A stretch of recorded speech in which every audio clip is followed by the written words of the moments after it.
Nah, kalau ngomong-ngomong soal pemimpin, beberapa kali saya sudah sempat ngobrol sama Bapak juga ya. Nah, dan waktu itu ketika pertemuan kita yang pertama, saya tertarik dengan satu hal di mana Pak Dedi itu menanyakan ke saya soal kepemimpinan, Pak. Jadi pemimpin itu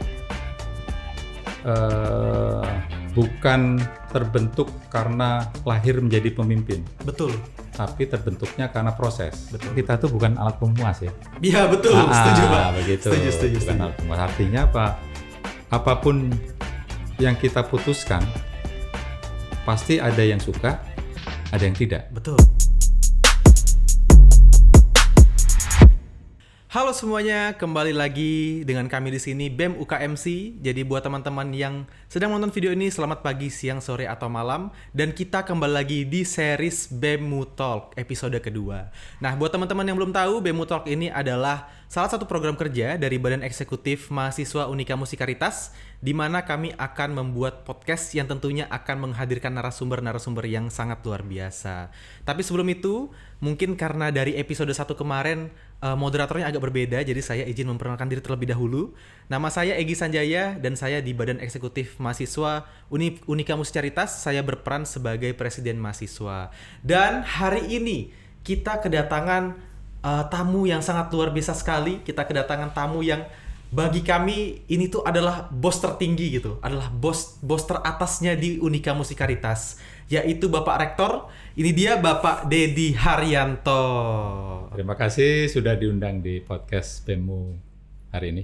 Oke, kayaknya masih deg-degan juga ini Pak ya. Oh, biasa. Oke, nah teman-teman, jadi Pak Dedi Haryanto ini adalah rektor baru UKMC periode 2025-2029 ya Pak ya? Iya, betul. Jadi menjabat nanti akan selama 4 tahun ke depan. Baru dilantik 1 bulan ya Pak 1 bulan. 1 bulan persis setelah saat video ini di-tag tanggal 28 Januari. Iya. Nah, Pak 28 Februari. Oh, 28 Februari. Iya, maaf ya, salah. 2025. Nah, Pak, kira-kira selama Bapak menjabat kurang lebih selama 1 bulan ya, baru banget.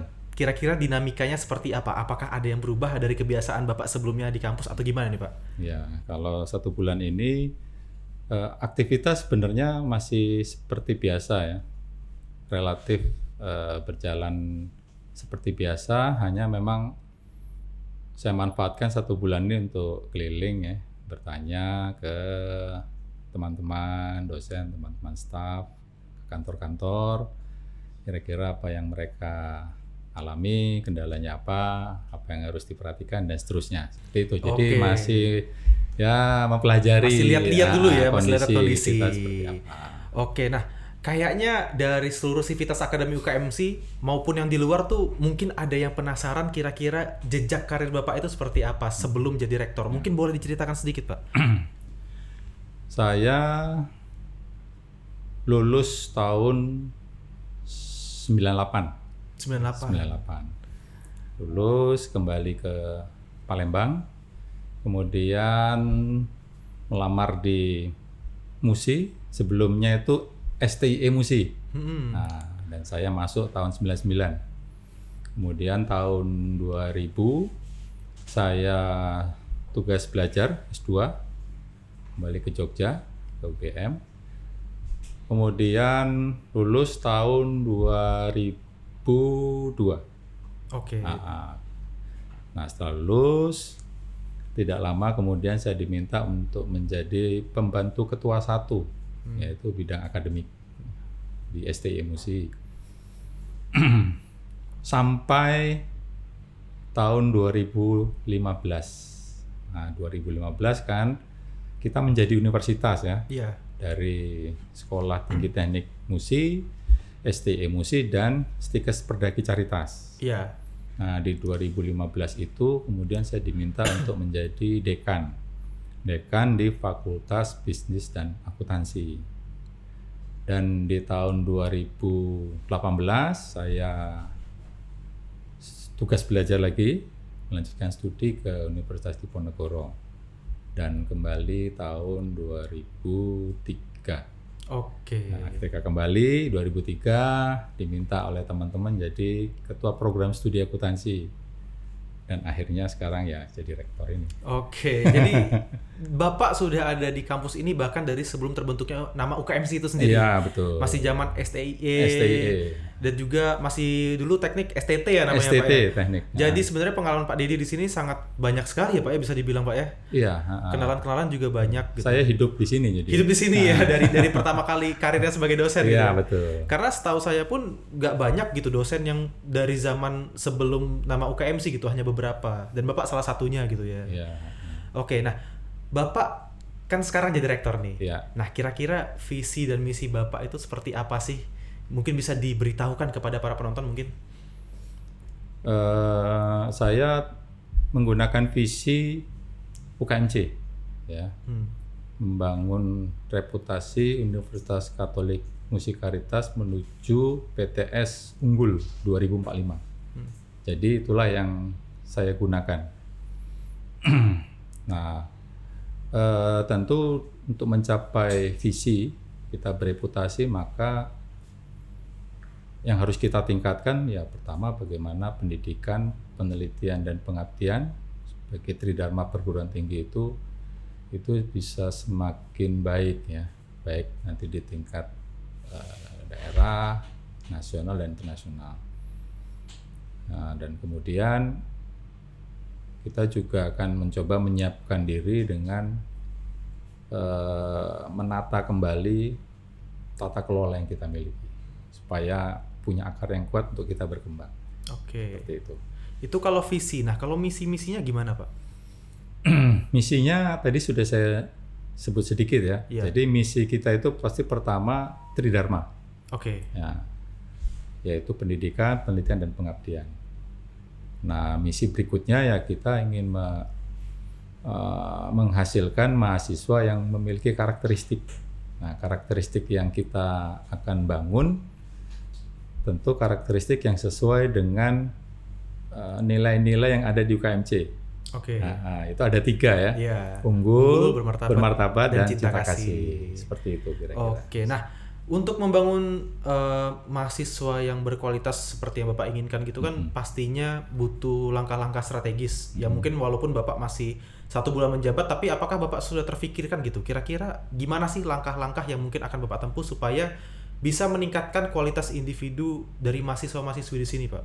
Oke. Nah, jadi untuk meningkatkan kualitas mahasiswa itu kan butuh perangkatnya, ya, butuh perangkatnya. Jadi untuk 5 tahun ke depan kami akan fokus pada penguatan institusi.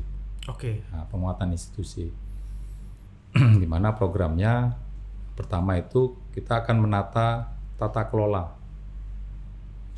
Dan kita akan mencoba meningkatkan sistem manajemen yang ada di kita. Nah, yang kedua, kita akan meningkatkan kualitas layanan ya, yang berbasis pada data. Nah, yang ketiga,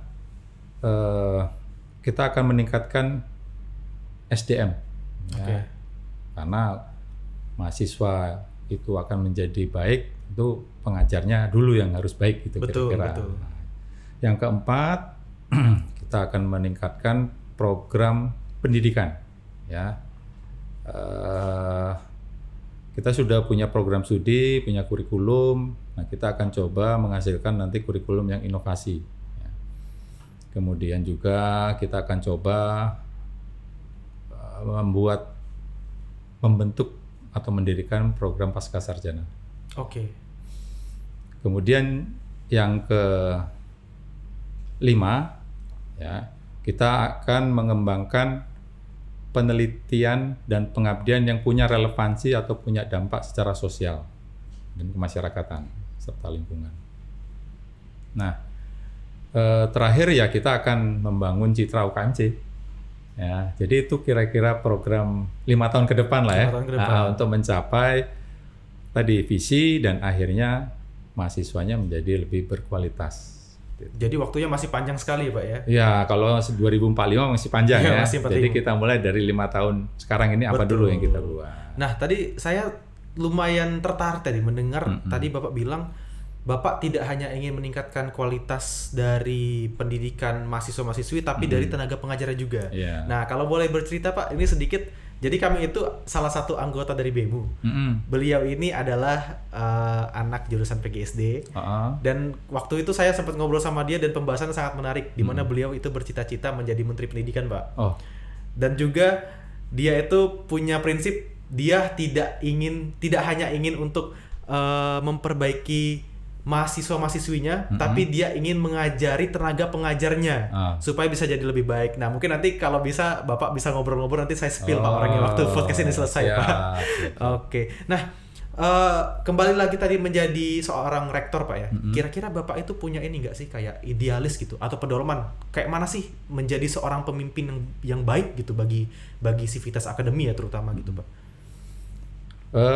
Menjadi pemimpin yang pertama itu kan harus bisa jadi teladan ya. Betul. Nah, itu yang jadi paling, contoh bagi yang lain. Jadi contoh itu yang paling sulit sebenarnya ya.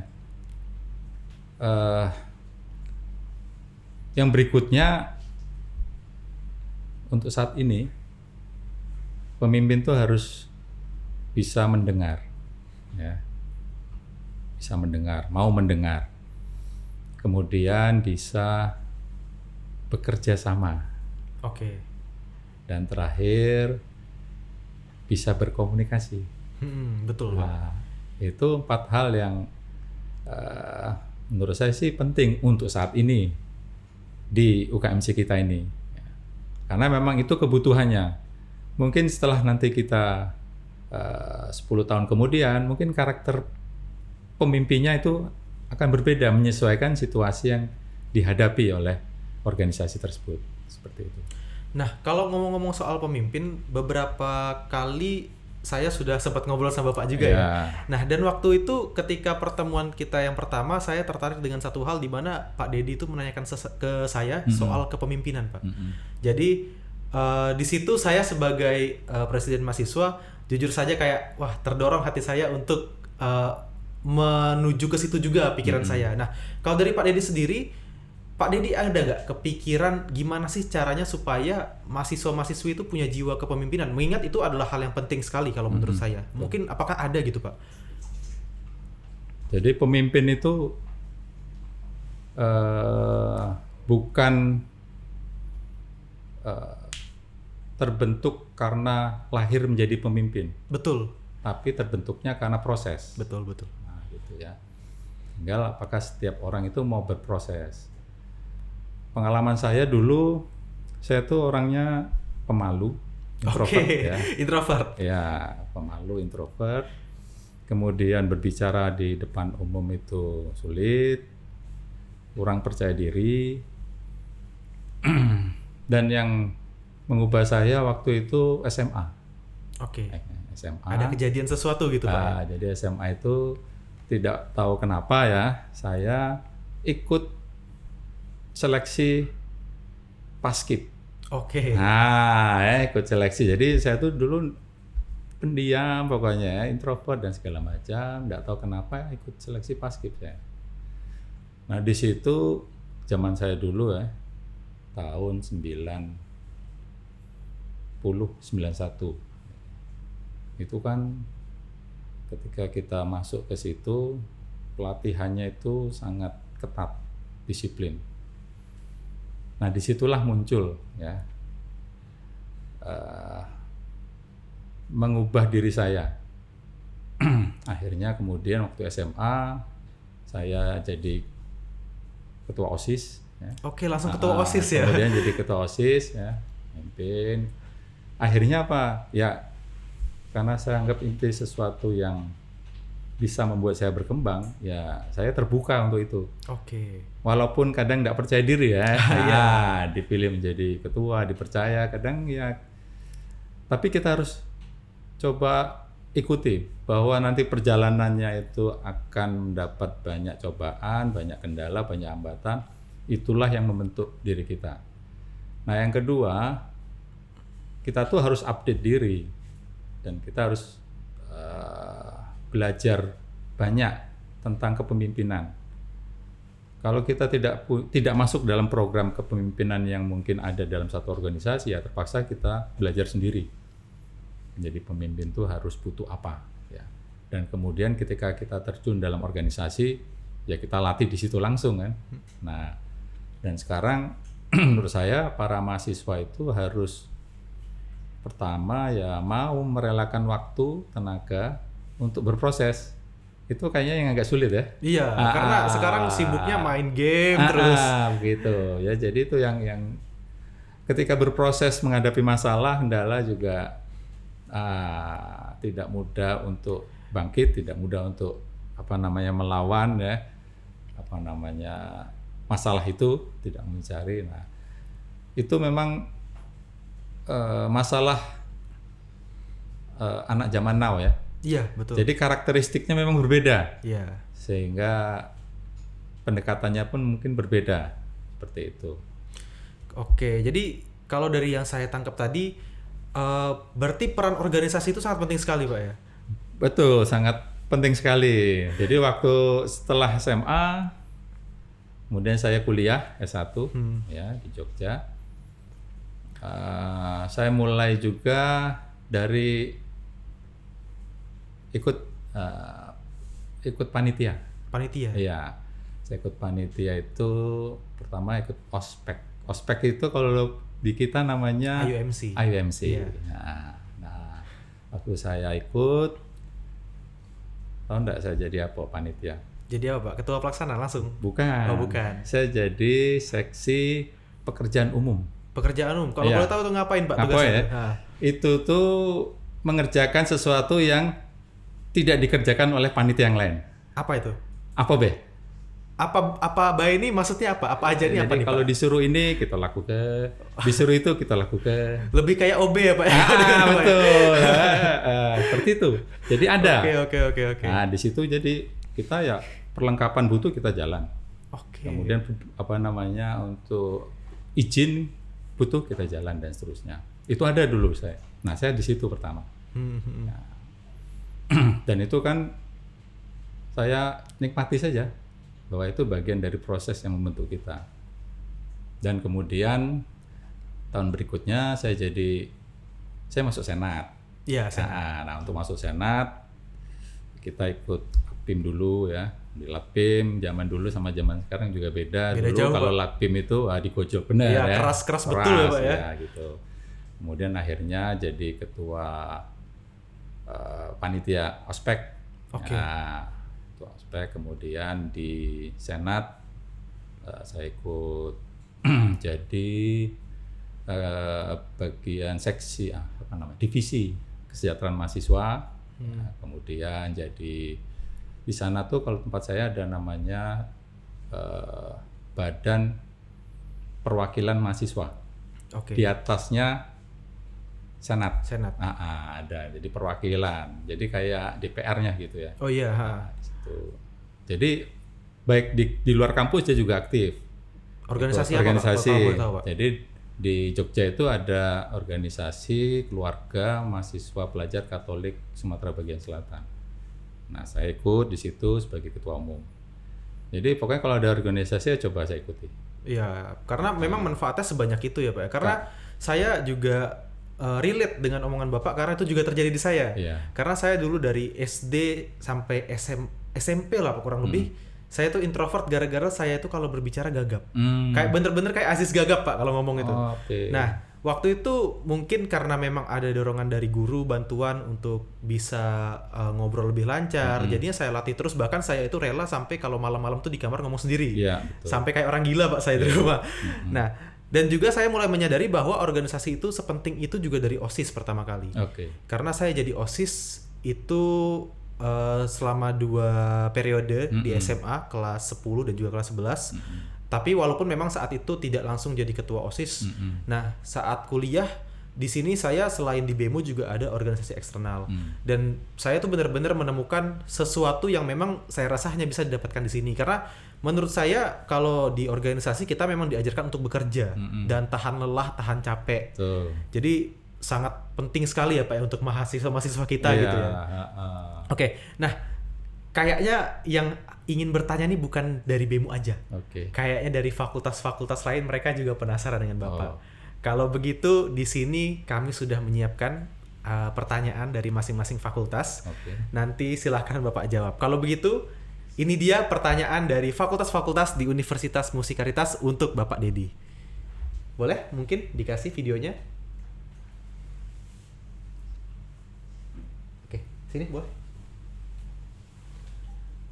Oke, Pak, ini pertanyaan pertama dari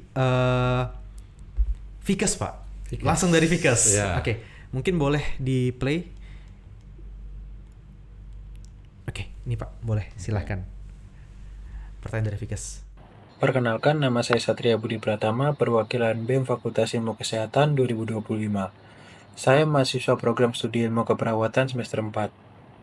Bapak, saya di sini ingin bertanya mengenai sebagaimana kita ketahui, universitas kita memiliki dua lokasi kampus yang berbeda, yaitu kampus Bangau dan kampus Burlian.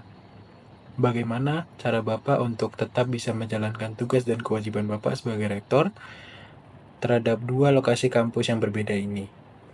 Apalagi, untuk di kampus Burlian itu terdapat beberapa perbedaan, termasuk jadwal, metode pembelajaran, dan lain-lain. Bagaimana cara Bapak menyikapi hal tersebut? Sekian pertanyaan dari saya. Terima kasih. Nah, baik Pak, itu adalah pertanyaan dari Vikas. Vikas, yang dimana memang secara lokasi kita berbeda ya Pak ya. Ya. Jadi mungkin boleh Pak, monggo bisa dijawab. Oke, jadi memang kita punya dua kampus ya. Saya anggap itu sebagai keuntungan. Oke. Nah, jadi perbedaan itu memang ada dan biasa. Tinggal bagaimana kita mengelola perbedaan itu. Bahwa dua lokasi yang berbeda itu bisa kita atasi dengan berkoordinasi. Nah, tadi sudah saya sampaikan bahwa 5 tahun ke depan ini penguatan institusi. Nah, salah satunya bagaimana kedua kampus ini nanti bisa berkolaborasi sehingga paling tidak dari pola kerja kita punya standar yang sama. Ya. Kalau dari kurikulum, itulah yang menjadi ciri khas masing-masing. Tidak mungkin kita samakan ya. Tapi paling tidak dari pola kerja, dari standar prosedur, itu yang akan kita bangun supaya kedua kampus ini akan semakin beroperasi dengan baik, bisa lancar. Seperti itu. Nah, Vikas itu memang unik ya. Memang unik karena mereka itu berhadapan dengan manusia kalau nanti dalam dunia kerja. Betul. Sehingga pola untuk pembelajarannya ya agak berbeda dengan kita yang di kampus ini. Nah, itu kita akan coba perhatikan untuk menjadi bahan untuk mengembangkan kurikulum, bahwa kurikulum yang mungkin di Vikas itu nanti penekanannya lebih ke manusianya ya, pelayanannya dan seterusnya. Oke, jadi begitu ya Pak ya. Jadi untuk saudara Satria dan beserta dari BEM Vikas lainnya dan seluruh Sivitas Akademi yang ada di Vikas, jadi berikut tadi adalah jawaban dari Bapak Dedi sendiri untuk menghadapi masalah tersebut. Nah, kita lanjut Pak dari pertanyaan yang kedua, yaitu ada dari perwakilan BEM FHIP. Oke, sebentar ya Pak ya. Saya siapkan dulu. Halo.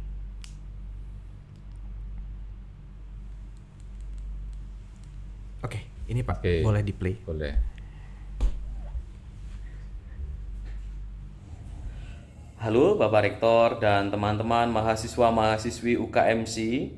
Sebelumnya izinkan saya memperkenalkan diri. Nama saya Bernardus Bayu Susanto. Saya perwakilan dari BEM FHIP. Pertanyaan dari kami, notabene mahasiswa-mahasiswi di universitas kita dari yang lalu sampai sekarang tampaknya mengalami penurunan, bahkan universitas kita kurang aktif dalam lingkup masyarakat sekitar maupun persaingan dengan universitas lainnya yang ada di Palembang.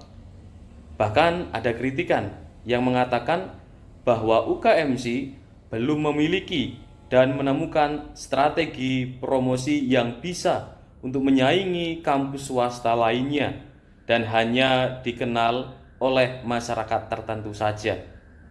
Menurut Bapak, apa yang kiranya perlu dikembangkan dan menjadi program unggulan di universitas kita sehingga tidak hanya memiliki mahasiswa yang bertambah banyak, melainkan juga mampu bersaing dengan kampus swasta lainnya, mampu bersaing dalam dunia kerja, mampu menginterpretasikan dan menyatakan spiritualitas Unmar Cika, serta berkontribusi nyata bagi masyarakat sekitar.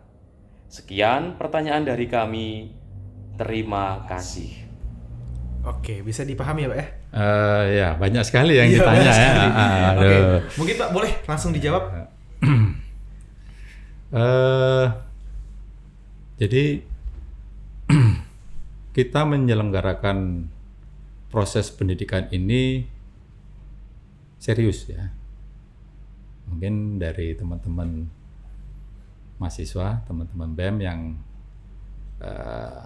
mengalami perkuliahan di sini, kita memiliki proses perkuliahan yang tertata, disiplin, dan kemudian akuntabel. Oke. Jadi kalau misalnya dosen itu tidak masuk, diganti ya. Iya. Kemudian kalian juga bisa ngecek, saya tuh masuk, tidak masuknya bisa check up, bisa di. Artinya dari proses pendidikan kita itu sudah sangat baik, berkualitas. Hanya memang tadi yang disampaikan itu saya setuju. Kita belum banyak keluar. Iya, masih internal terus ya Pak. Artinya kita yang sudah baik ini belum banyak dikenal.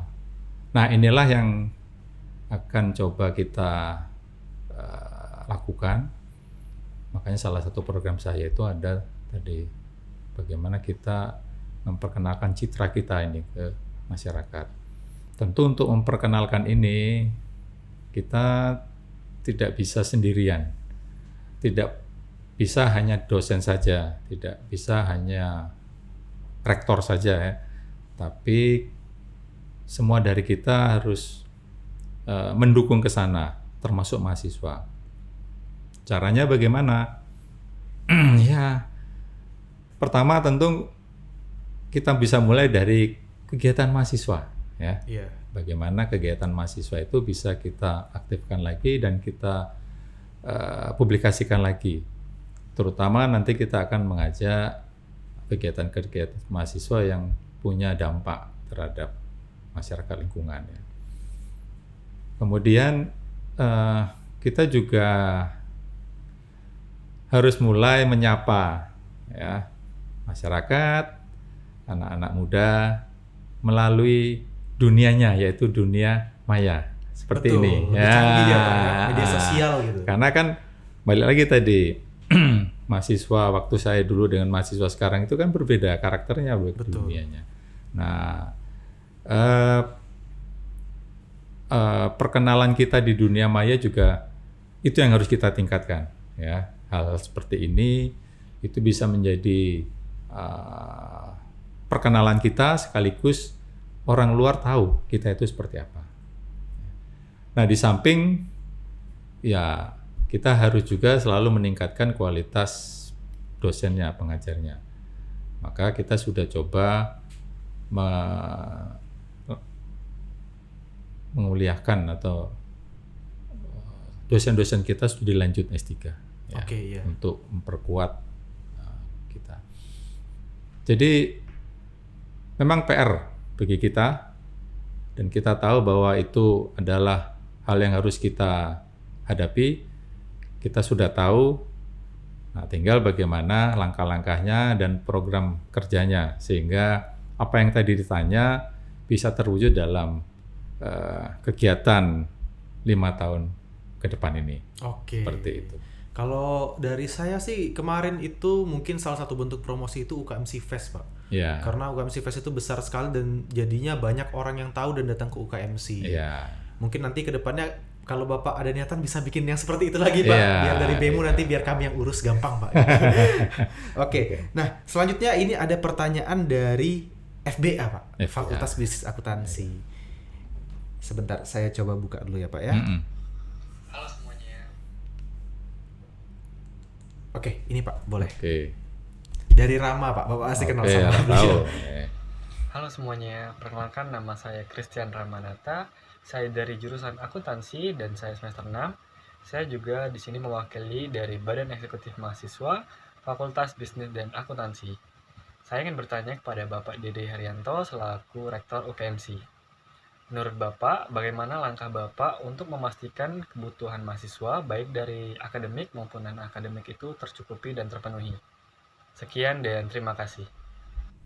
Oke, cukup singkat ya kali ini Iya, ya, Pak ya. ini singkat ya. Iya, boleh Pak, langsung. Jadi bagaimana mengetahui kebutuhan mahasiswa ya? Iya. Oke.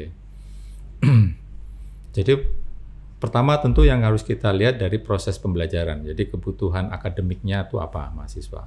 Nah, di kita itu kita punya monitoring ya. Oke. Monitoring. Mungkin kalian di akhir perkuliahan pernah ngisi kuesioner. Kuesioner tentang dosen dan juga sebagainya Seperti ya, Pak itu. ya. Itu kan menjadi input bagi kami untuk evaluasi apa yang harus kami perbaiki. Berikutnya, tentu kami akan membuka ruang komunikasi yang lebih banyak kepada mahasiswa, ya, supaya kebutuhan mahasiswa itu real dan up to date. Oke. Kebutuhannya apa?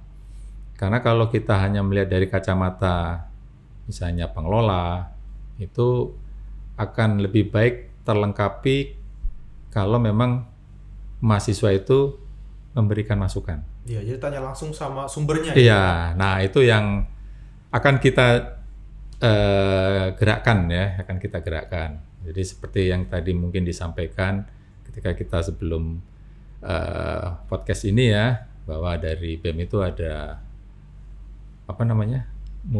Mubes, Pak. Mubes. Iya, musyawarah Nah, besar, Pak. Musyawarah besar kan itu bisa menjadi sarana ya Iya. untuk mengetahui apa yang dirasakan oleh mahasiswa ya. Masukan-masukan itu berharga bagi kami untuk nanti membuat program kerjanya. Jadi secara standar tentu kita akan mengacu kepada akreditasi. Oke. Nah, jadi untuk itu kita punya data ya, untuk apa yang dibutuhkan oleh mahasiswa. Tapi kembali lagi itu kan akreditasi standar. Yang masih kurang menurut saya ya masukan apa yang dirasakan oleh mahasiswa. Nah itu yang harus kita tambah ya untuk ke depan. Oke, jadi sebenarnya kita sebagai mahasiswa juga kalau dengan kampus kita jujur aja gitu ya, apa aja yang kurang, apa aja yang perlu dibenahi. Tapi ya memang tidak dalam waktu dekat semuanya langsung jadi gitu ya Pak ya. Betul. Jadi memang harus menunggu proses, harus kita baca input data terlebih dahulu, Iya. kurang lebih seperti itu. Nah, untuk yang terakhir Pak, Oke. ada dari BEM FST. Ah, Jadi boleh ini videonya.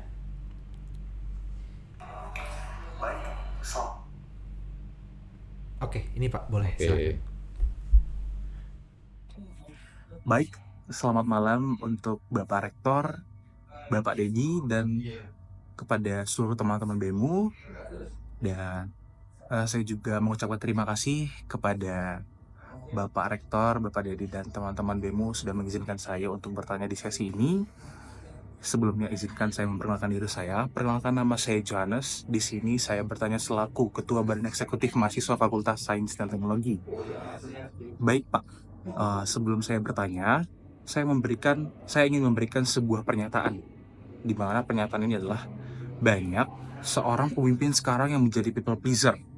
Di mana tujuan dia menjadi seorang people pleaser itu adalah berusaha menyenangkan semua pihak atau semua anggotanya yang berdiri di organisasi atau instansi tertentu. Jadi pertanyaan saya adalah Pak, yang pertama, menurut Bapak, bagaimana pandangan Bapak terhadap seorang pemimpin yang cenderung menjadi people pleaser, yang selalu berusaha menyenangkan semua pihak, namun berpotensi kehilangan ketegasan dalam mengambil keputusan penting. Untuk pertanyaan pertama. Dan untuk pertanyaan kedua, menurut Bapak, bagaimana cara seorang pemimpin menjaga keseimbangan antara mendengarkan aspirasi dan tetap teguh pada prinsip yang benar? Mungkin itu sekian pernyataan dan pertanyaan dari saya. Mohon maaf jika saya ada kesalahan kata. Saya mengucapkan terima kasih atas jawabannya kepada Bapak Rektor, Bapak Dedi. Sekian, terima kasih. Oke. Jadi tadi dari BEM FST, dari Saudara Johannes, wakil BEM FST, beliau bertanya bagaimana tanggapan Bapak soal pemimpin itu yang selalu ingin menyenangkan seluruh anggotanya, tapi di sisi lain beliau itu mengorbankan ketegasannya dalam memimpin. Itu pertanyaan pertama. Lalu yang kedua tadi, bagaimana caranya menjaga keseimbangan antara mendengarkan aspirasi dengan memegang idealisnya sendiri sebagai pemimpin. Boleh Pak, silahkan dijawab. Jadi yang pertama, kita tuh bukan alat pemuas ya. Iya betul, setuju Pak. Begitu. Setuju. Bukan alat pemuas. Artinya apa? Apapun yang kita putuskan, pasti ada yang suka, ada yang tidak. Betul. Sehingga itu menjadi pertimbangan kesekian lah. Keputusan kita kalau disukai ya tidak apa-apa, tidak disukai juga tidak apa-apa. Bukan soal suka tidak sukanya, tapi tepat nggak keputusan itu. Betul. Nah, untuk bisa tahu apakah keputusan kita itu tepat atau tidak, maka kita harus punya tujuan. Tujuan itulah yang memandu kita ketika kita mengambil keputusan, kita membuat perencanaan. Jadi kalau saya suruh milih apa? Gimana nomor 1 tadi ya? Itu bukan milih sih, bukan milih, tapi ketanggapan aja. Ketanggapan, sih. nah Ya. itu tanggapan saya. Jadi Oke. kita tidak harus menjadi pemuas bagi orang ya gitu. Gak harus jaga image terus gitu. Tidak ya, harus Pak, ya? jaga image terus, karena itu malah melelahkan. Betul. Jadilah diri sendiri. Betul. Yang penting tepat sasaran gitu Tepat ya. sasaran. Oke, nah Itu. untuk yang pertanyaan kedua tadi, bagaimana caranya seorang pemimpin itu bisa menjaga keseimbangan antara menerima aspirasi sama memegang idealisnya sendiri? Karena kan biasanya kalau terlalu banyak nampung aspirasi, kita nggak punya idealis yang kuat gitu ya Pak. Betul. Gimana tuh Pak kira-kira? Jadi kedua hal tadi itu sebenarnya juga beresiko ya. Ketika kita terlalu idealis juga beresiko. Artinya apa? Fokus kita itu pada tujuan organisasi. Oke, betul. Iya, jadi kalaupun ego kita itu tidak sesuai dengan idealis kita, tidak sesuai dengan tujuan organisasi, itu kan juga kita harus sesuaikan dengan organisasi itu. Betul. Makanya kalau saya memimpin, maka pertama yang saya lihat adalah ini mau kemana organisasinya. Ya, apa tujuannya, dan saya akan coba menyelaraskan idealis saya dengan tujuan itu. Paling tidak dari sisi itu saya sudah sepakat dengan organisasi. Nah, bagaimana dengan orang lain? Nah, itu bagaimana kita mengkomunikasikan sehingga apapun nanti keputusan yang mungkin tidak berkenan di orang-orang yang berdampak itu, ya mereka paham bahwa kita mengambil keputusan ini demi organisasi, bukan demi diri sendiri. Betul. Saya kira itu. Oke, kuncinya. jadi nggak boleh egois dengan Diri idealis sendiri, juga, nggak Pak, ya? boleh juga menyenangkan orang lain kan? Iya, jadi benar-benar harus seimbang antara Iya. aspirasi yang didengar, terus Betul. juga supaya dari aspirasi tersebut kita tanamkan juga dengan idealis kita yang baik, nanti hasilnya akan bisa berguna bagi Betul. mereka yang membutuhkan. Kalaupun nanti orang itu berposisi seperti kita, ya jadi pemimpin, kalau dia itu idealisnya ada idealis organisasi, pasti sama keputusannya. Iya, pasti sama. Iya. Karena dia bakal merasakan hal yang sama juga. Iya kan itu, karena ini tujuannya kan, bukan Iya, betul. tujuan saya kan, tapi tujuan organisasi gitu. Oke, baiklah teman-teman, kalau begitu itu tadi adalah pertanyaan dari 4 fakultas yang ada di UKMC, dari FIKES, dari FBA, dari FST, dan juga dari FHIP. Sangat bervariasi sekali ya jenis-jenis pertanyaannya, dan mungkin ini Berat-berat pertanyaannya, berat-berat sekali ya. Nah, mungkin ini sesi terakhir Pak. Ya. Mungkin Bapak bisa memberikan mungkin quotes-quotes atau mungkin harapan-harapan untuk seluruh Sivitas Akademi UKMC. Boleh Pak, silakan. Oke. Harapannya. Jadi Universitas Katolik Musikaritas itu gabungan dari 3 sekolah tinggi, ya, yang masing-masing punya ciri khas. Organisasi sekolah tinggi ini bergabung, artinya apa? Itu memperkaya universitas ini. Nah, oleh sebab itu, bagaimana kita bisa menangkap kekayaan itu dan kemudian mentransformasikannya menjadi proses pendidikan. Ya. Nah, UKMC ini saya yakin akan terus survive, ya. Amin. Terus survive. Karena kita punya tujuan 2045 tadi sebagai perguruan tinggi yang bereputasi. Maka saat ini adalah bagaimana kita menata kembali apa yang kita miliki. Dari usia UKMC kita ini 10 tahun, ya. Sudah banyak hal yang kita lakukan. Tinggal bagaimana sekarang itu secara bersama-sama kita berjalan semua komponen yang ada di universitas ini. Baik itu pengelola, dosen, mahasiswa, termasuk mitra-mitra atau stakeholder kita. Ya, ada yayasan, ada perusahaan, ada sekolah, ya, ada gereja, ada mitra-mitra yang lain, asosiasi. Nah, bagaimana semua sumber daya itu bisa kita kelola dan satukan supaya apa yang kita capai tadi bisa terwujud. Ini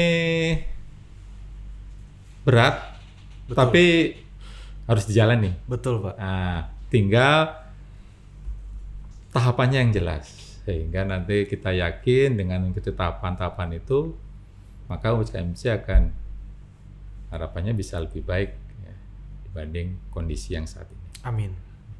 Oke, luar biasa sekali dari Pak Dedi.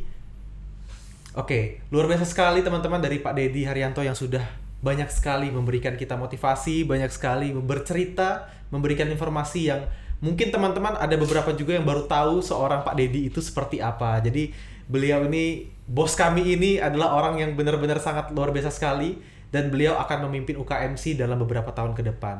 Jadi teman-teman semua, untuk seluruh BEM-BEM fakultas juga dan seluruh penonton-penonton yang sudah menonton video ini, kami ucapkan terima kasih, dan juga saya ucapkan terima kasih ke Pak Dedi yang sudah bersedia datang. Terima kasih. Kami dari BEMU sangat terhormat sekali Pak bisa mengundang Bapak ke sini.